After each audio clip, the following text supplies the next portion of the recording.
Christos Anesti, Christ is risen. I want to wish you on behalf of all the clergy and all the servants of St. Paul a very blessed and happy Easter. I know that this year was a difficult year for all of us, worshiping in our homes at a time when normally we intensify our time together at church. And I want to reassure you that we are in constant communication with our bishops, His Eminence Metropolitan Sarabian, and all the other bishops of our diocese, to find a way to reopen the churches as soon as possible, even on a limited basis. With that being said, we hope that within the next 2 to 3 weeks, we'll be able to start liturgies again at church with a system that will allow you to register and sign up for a slot to come into the church, since we will have to maintain social distancing and other protocols.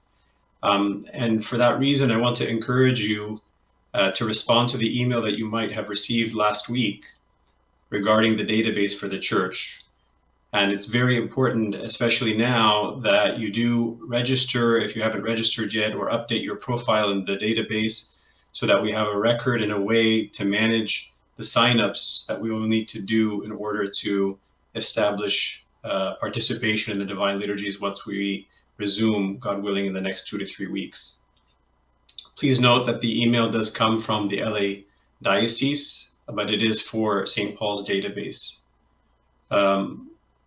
Also, I want to, on behalf of, again, the clergy and all of the service of the church, to express how much we miss all of you and how much we long to be with you again. And I want to just end with one of St. Paul's expressions of love that he gave to the community at Thessalonica.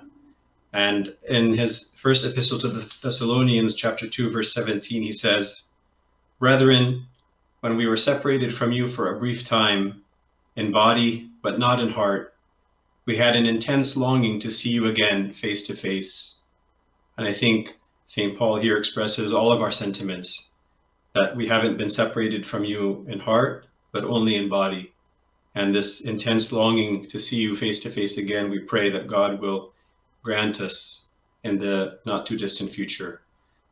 God be with you, and again, happy Easter, and I wish you all, on behalf of the clergy and the servants of the church, a very joyous and blessed 50 days.